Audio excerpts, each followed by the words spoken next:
Well, good morning, everybody. I'm Jan Erickson from Stepping Aside, and welcome to Somewhat Daily Tarot and Rune for the 12th day of May, 2020. Well, did you pay attention to the synchronicities yesterday and any messages that might have come in on our 11 Energy Day? I discovered something. I discovered that a no trespassing sign at a locked gate next to a locked vehicle gate does not stop someone from coming through the freight gate next to it that's labeled freight and walking roughly 600 feet to speak to us, well, to speak to my husband. Something to do with bees, possibly a swarm, but they've handled it, so we don't know what it was really even, what she even wanted. We don't know her. She is someone in the neighborhood. She lives about I think she lives maybe 4 blocks over from what she said, and I recognized the car, but here's the thing. We have 5 acres, and imagine it in a rectangle with the longest side about 800 feet, just under 800 feet. Imagine 500 foot down off the road, there's an 8-foot game fence that's a cross fence and another gate that's bungeed or locked and has another no trespassing sign on it. So we've actually got our property, in other words, divided into 2 sections. One's the lower section is the compound where we live, where our ponds are, where our gardens are, all of that, and a small pasture. And then the rest, though, the big pasture up above, it's just pasture. And you have to travel about 500 feet to get to that next gate, which she did. My husband was on the lawn tractor, and he's mowing the compound out there by the garden area, and he didn't see her, which he's, we're both black belts, so when you don't see somebody come up on you, that's disturbing. But see, we don't expect anyone's going to disobey the no trespassing signs. Well, being an 11-day yesterday, we discovered that's not going to be true. And so she's waving her arms, and he's like thinking, oh, there's an emergency of some kind. Something's happened. She needs help. So he stops the tractor, but he doesn't get off, and he can't really hear her. And that's when I was in the bedroom, and I looked out, and I saw him sitting there. I thought, why is he sitting there? Is he out of gas? Is the lawn tractor not starting? What's going on? I couldn't hear anything, so I opened the window, and I thought I'd heard a woman's voice before I did that. And I thought, well, maybe he's sitting there getting a voicemail message. He's listening to it on speaker, It didn't feel right to me, though. So I went outside, and I went out there. And sure enough, there she was at the gate, or not at the gate, but the fence. When she saw me, I'm screaming at her, what are you doing here? She had no mask, no gloves, trying to talk to my husband. And he's off the lawn tractor at this point. He's not up next to her or anything, but he's moved a little closer because he can't hear her. He's got some hearing problems now. He's going to be 67 this year, and he's been around a lot of loud noises in his life, and so it affected his hearing a little bit. And so, plus he's going to be 67, so he couldn't hear everything she was saying. He didn't understand why she was here. He's just like, and so I get out there, and I'm like, what are you doing here without a mask? She moves further into the property, another 6 feet or so, getting me in her line of sight so she can apologize for not wearing a mask. Oh my God. I'm like, get off the property. Go. She doesn't. I don't even know how many minutes we screwed around here, but I finally got her to go. And I'm just yelling at her the whole way. Go, get off, go, leave. I said, my God, woman, we're in quarantine here. And as she's leaving, she says, well, I haven't been to town in 11 days. But on the 12th, you could have been around someone who's shedding the virus, and you don't know it because they're asymptomatic and they don't know it. I said, you could be asymptomatic right now. So now we're going to have to go up and disinfect the gate, both gates, actually, and anything else up there that she might have put her hands on. I don't understand. We're in a pandemic, and I have no trespassing signs, and we're just, why would you ever? Because here's the thing, we don't know her. if we've ever, maybe we used to walk, and so people know us, and people will come up to us in grocery stores and talk to us about our walking, complete strangers that don't live around here, right? That live in town, but but don't live here. So they wouldn't see us necessarily unless they were driving somewhere and we were walking. Well, that happens. And so, I guess she lives in our area here, in our little neighborhood. So she thinks she knows us. And so I'm sorry about that. Another time would be a different story. But right now, are you kidding me? I guess what it's telling us is that complacency we can't afford right now. We can't afford to think that everything's okay and that everyone's going to do the right thing, because clearly they're not. I mean, we see that all the time now, with businesses operating without their employees in masks and gloves, interacting with each other and interacting with customers. It's all over the place here where I live. You might see it during a senior hour at a grocery store where they're in masks and gloves, but I don't know. One friend of mine says that one store, no matter when the time is, you've got a lot of them are wearing them, but not all. So I guess it's optional. How is that possible? If you want to open safely, you have to be able to protect people, and your staff has to be protected. Everyone's got to be protected. And if we can do that by simply wearing a mask and a set of gloves, my God, can't we do that? Apparently not. Because around here, they're not doing it. And in Oregon, you would think would be, a little better about that. But no, not over here, not on our side of the state. Maybe along the I-5 corridor, maybe. I would think that most people are, because you're going to find more virus there than you do over here, at least right now. But that could change, People go from Portland to Central Oregon. They do. It's something you do. And back and forth. We go back and forth. There's no reason to think that we're going to be exempt, even though we have not had as great an outbreak here so far. But come fall, who knows? So if we don't get into the habit of being aware of this, then maybe we don't realize we're ill and we infect other people. And what if those people die? How tragic is that? Just simply because we want to be irresponsible and think, oh, well, it's okay. I can go on their property. No, you can't. You can't come on my property. Next time, I swear to God, she does it again, I'm just going to call the sheriff and have a trespass citation issued. I'm serious about this. Respect people's homes. Don't go up to their front door if they're not expecting you. And in this case, don't go on a 5-acre parcel and travel approximately 600 feet to talk to people, because she had to go another, I don't know, probably where she was standing. I think it's probably, what is it? It's like 280 feet across or something. I know, because we put that 8-foot game fence up, the two of us. Oh God, get help, especially if you're our age. We're trying to roll it uphill basically because it's a slight slant. And of course he's trying to keep it the way it is so that it looks right. And so we had to start at one end and roll it, but it's 8 foot, right? And it's 8 foot high. It's 300, like a 300-foot roll or a 330-foot roll, something like that. So it's huge and very heavy. And so we're having to roll it, open a little bit at a time, all the way up, almost 300 feet. So I don't know, it fell on me once. I rolled up in it. I mean, it was crazy. So anyway, I'd say she probably had to come about 100 feet in just to talk to my husband. So add that to the 500, that's 600 feet she traveled.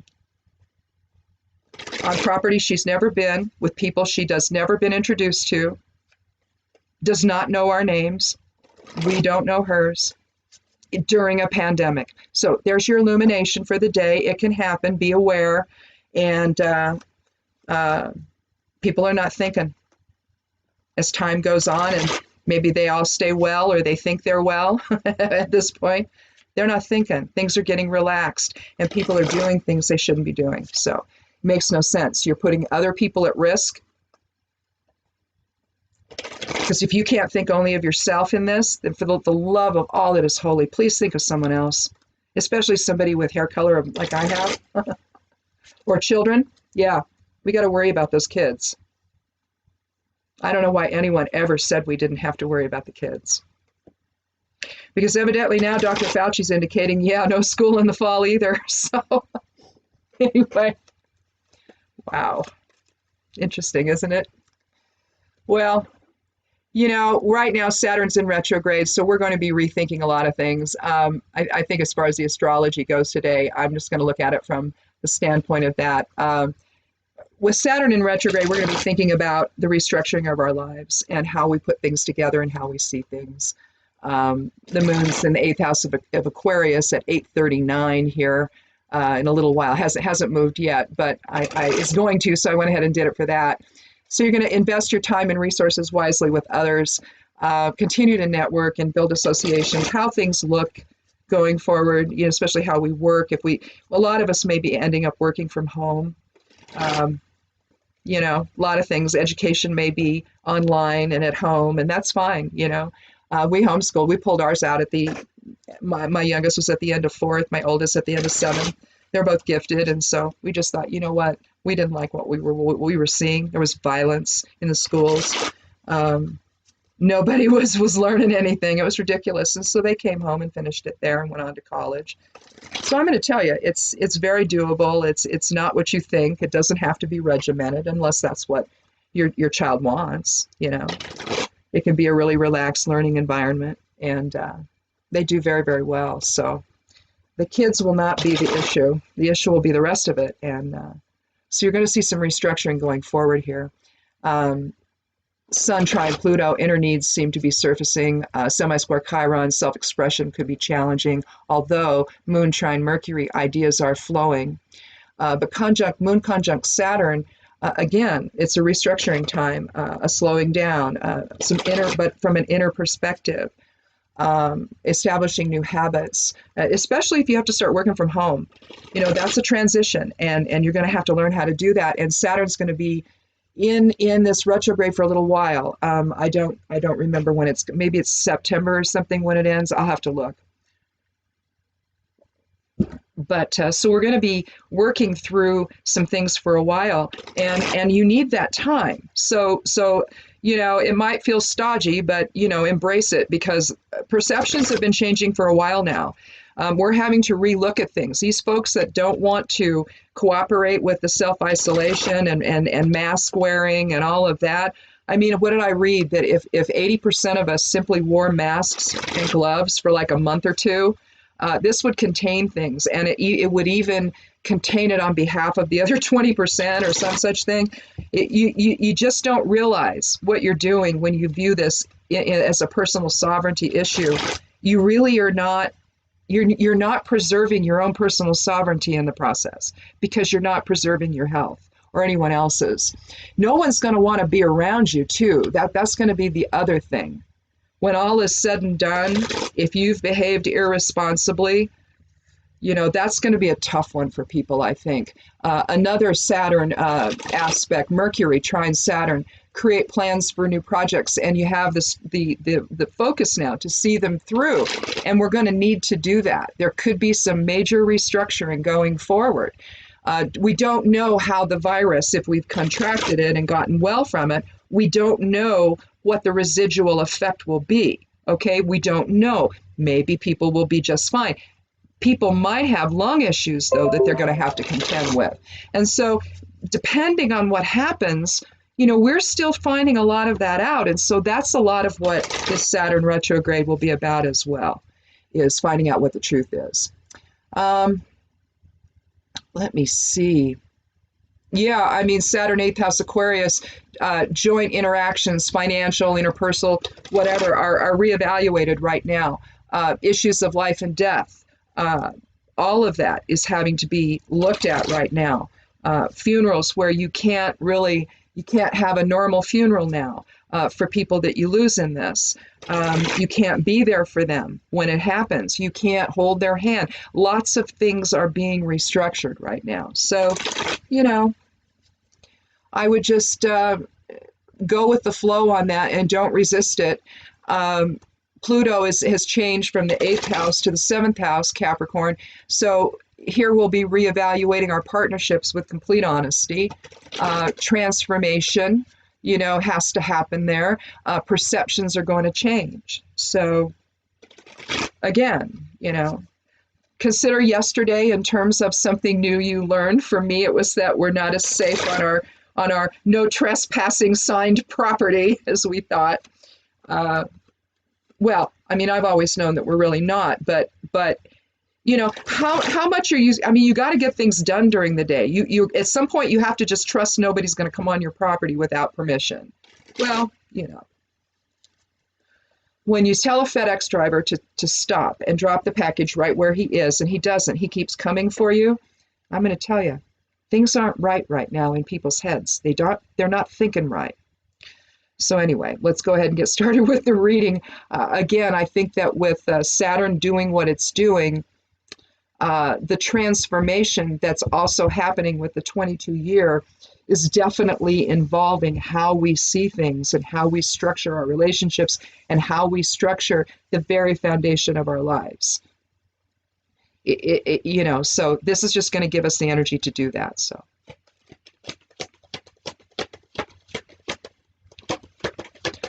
If you haven't been here before, welcome. I take the 13th card each time on a 3-card reading. Sometimes I'll do a 4th card or a 5th if necessary, just to get a little more information. We're going to start with the Magician. Card 1 of the Major Arcana. New Manifestation. Again, with Saturn stationed retrograde yesterday, it's in retrograde today. We're just beginning, a period of restructuring. And, the Magician is a card that basically talks about that. How are we going to manifest? What is it all going to look like? What are we going to throw away that's no longer working? What are we going to embrace that does? What's it all going to look like for us?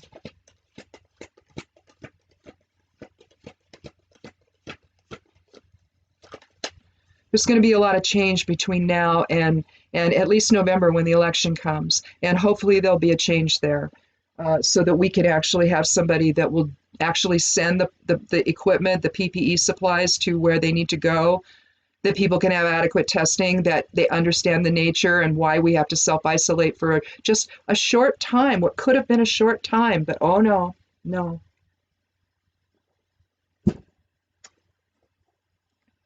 Two of Swords, decision.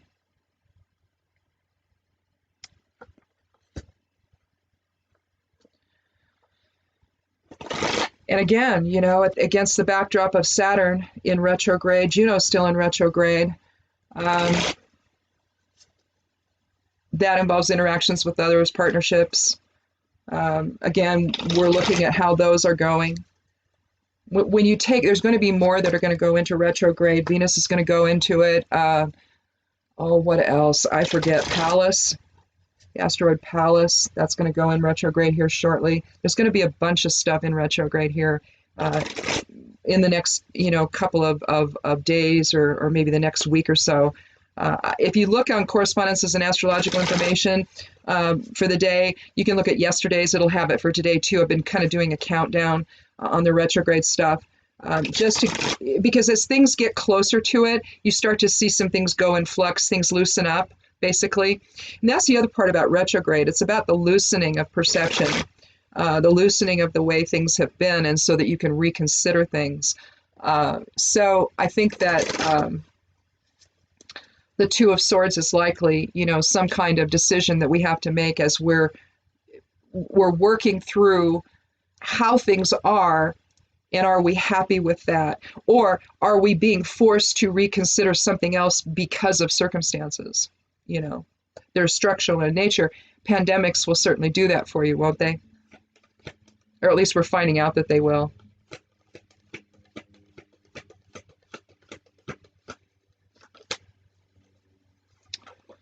Well, as typical, we have 2 majors today. We usually have at least one. It's rare when we don't have any. I think it just reflects the heavy influence of soul this year. We're in a 22-year. It's the cosmic builder number. It's a master number for the cosmic builder. So it's a soul level change, soul level manifestation. Having 2 cards from the major arcana. These are soul archetype cards from the majors. So You know, you're looking at here, the hanged man, inner alignment, invoking spirit, aligning with spirit so you can then see the truth of something. Again, we're going to put the Two of Swords as our center card, as our significator. And I don't think we're probably going to have any more, unless we just want to get a little more information. So let's talk about this and see if we do. That's my kind of my process. I start talking about it. It's like, okay, I think I need to know something else. You know, sometimes I know that right away. Other times I don't. Get my rune bag ready here. We're going to go ahead though, and we're going to leave the two, I guess. We have allergies are just crazy right now. Juniper pollen is just nutty. And it doesn't help that I have chickens right outside my bedroom. My chicken run is right behind the house, and my bedroom's right there.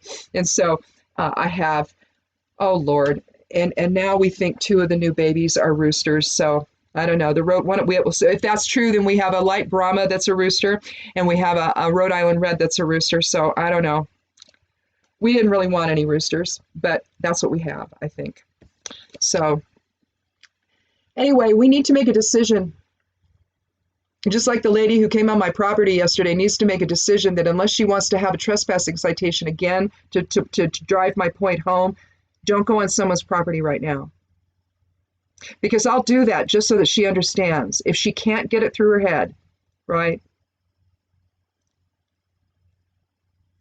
But, you know, if this is something else, we need to decide dispassionately. You see the line, the demarcation line behind her right there, kind of where my finger is moving, that line right there. To me, it denotes a separation between what is now and what is then. Or, okay, I need to deal with something, and this is something I need to deal with, but there's some kind of demarcation line between what's happening here and what's happening there. So, excuse me, I'll keep my Kleenex up there. We see the moon in the maiden phase, crescent moon, newer moon. So it's basically waxing. So something's on the horizon. You see the sea behind her. Now, it's not so choppy, so the emotions aren't too, you know, out of control, but you can see that there's movement on that water. So emotions are under the surface, and that's kind of maybe, it could be keeping you from moving forward, the emotional component in something. You know, it's easy to understand it with respect to fear, but also, you know, things like change. The water element is about change. Water, the most powerful effect water has is change, right? It cuts through land. It cuts through this and that. I mean, we see the Grand Canyon. Look at what water did, right? Whether it was water from, I don't know what. Obviously, there must have been some kind of ocean there or something at some point. But, you know, depending on you know, years ago, eons ago, in another, you know, whatever eon, something happened there, but it was water based, obviously, because wind's not going to do that. But it can also affect everything about our day and everything about ourselves. And here we need to come back into balance. She's got her blindfold on, so she's not being, you know, influenced by anything, just the inner voice.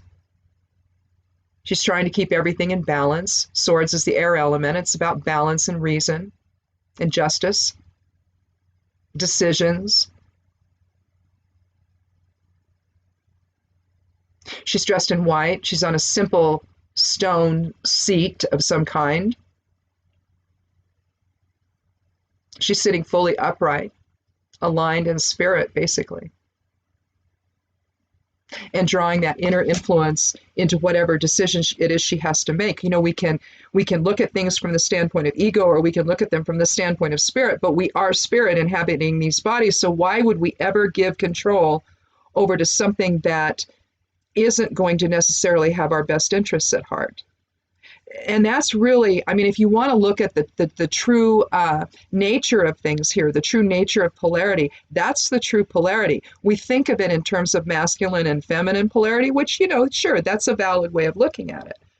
But for me, especially during this time of ascension where we're all waking up to who we are, the greater harmony of who we are in spirit.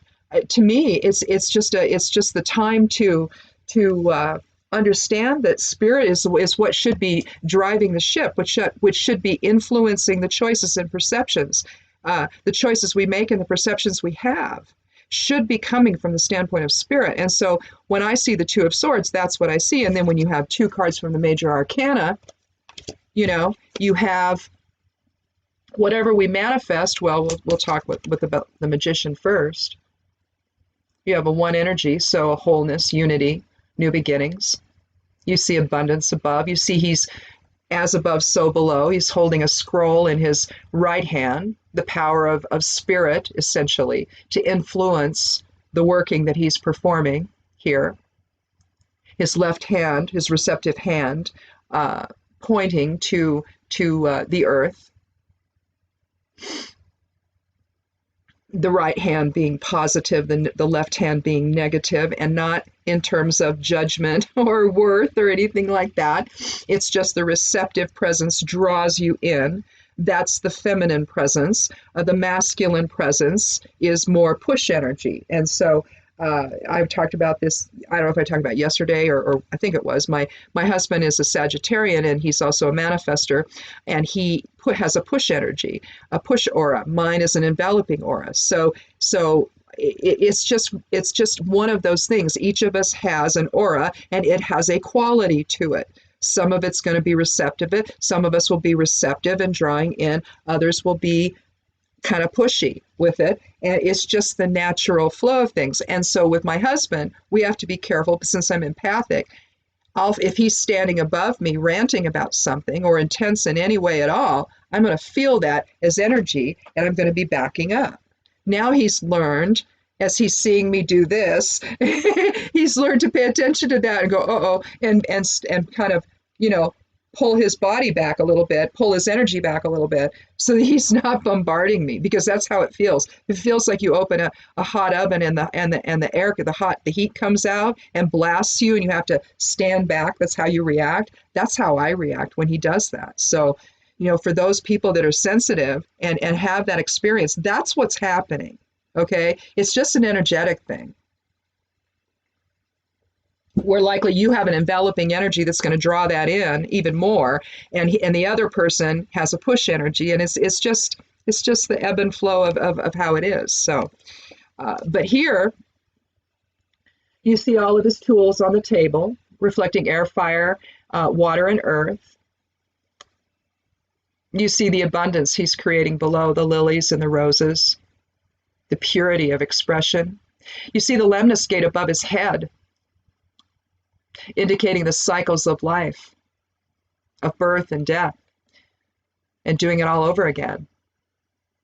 Because the soul is eternal, and so the soul is going to go and express itself in different forms, just to see what that feels like, just to have that experience. That's what happened when the Creator expressed life, and what we and all of us in the process came to be. Little expressions of source energy, creating it, hopefully, instead of reacting. Because if all we're doing is reacting, then the ego is at work.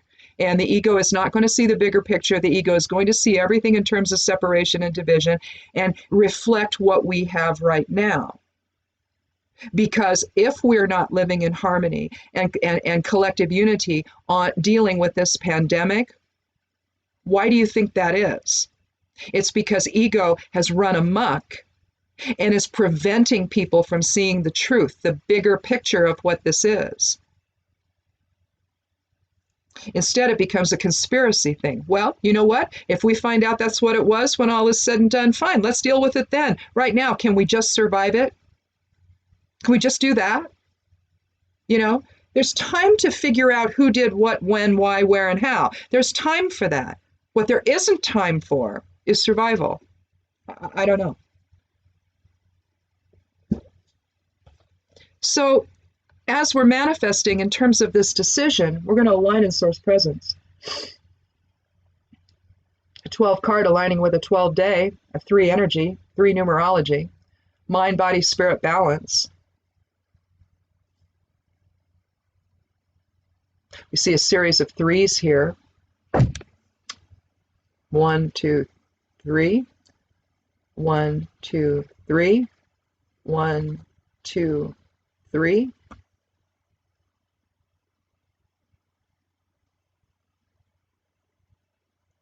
So you see expressions of 3 throughout this. But the reason that he's doing this is because he needs to essentially do the same thing here.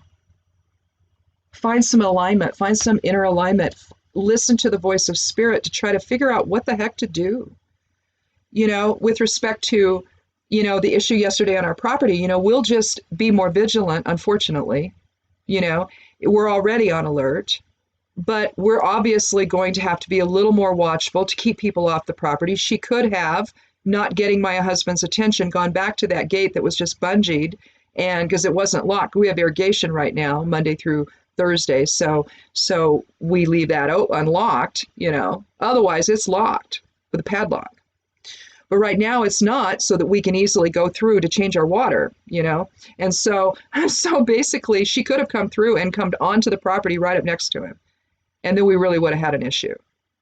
Then we really would have, you know, been, but you're trespassing. So, you know, you can leave or I can call the police.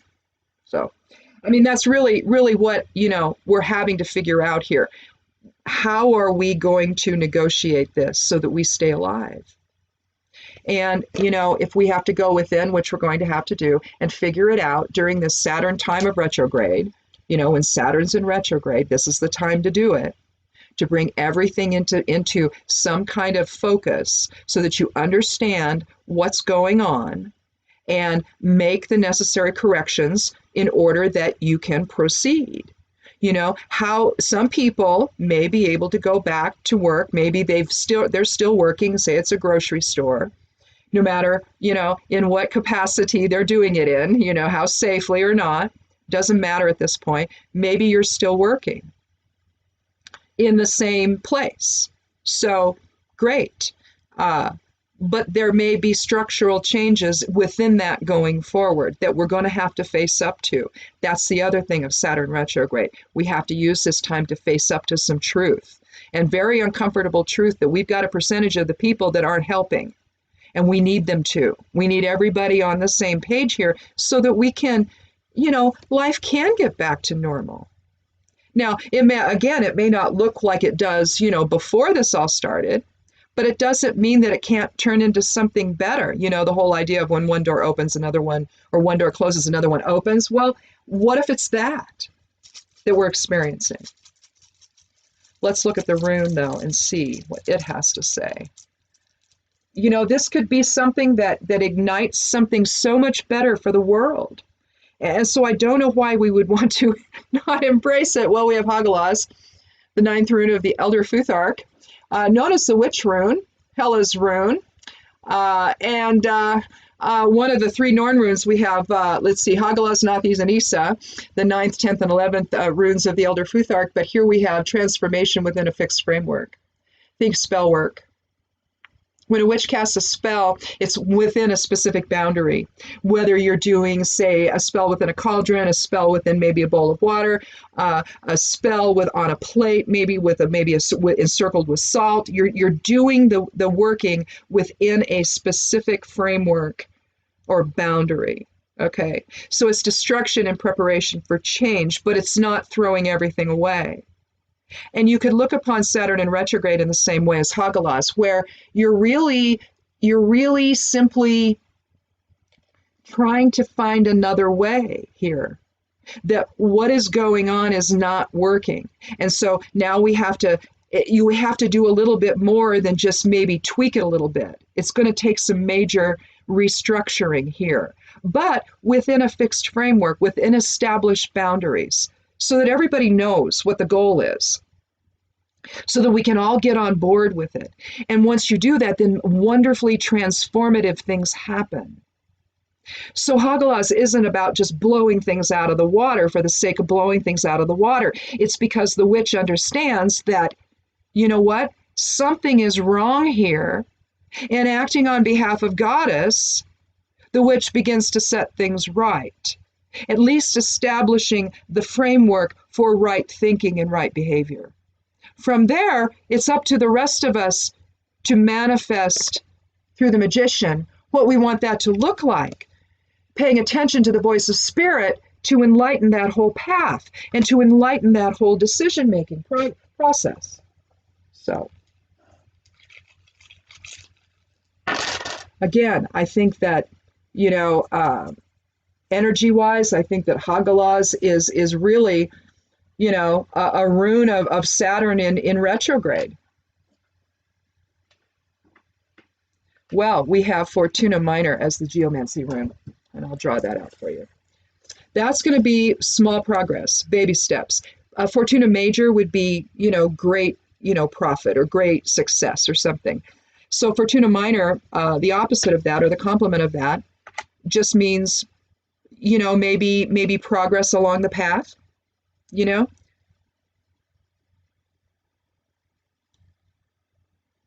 Maybe if this has to do with healing, if you've contracted the virus, maybe you've turned a corner, maybe you're, getting better incrementally. It could have something to do with that. Typically, though, it's more, finances, but at the same time, fortune can mean a lot of different things. It's not necessarily money, although that's the, standard reason that you think of fortune. But, sometimes the fortune is in the relationships we have.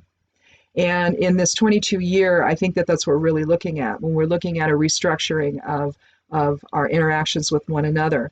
The playground that we're in, the life that we're in, is just the vehicle to express ourselves together in unity.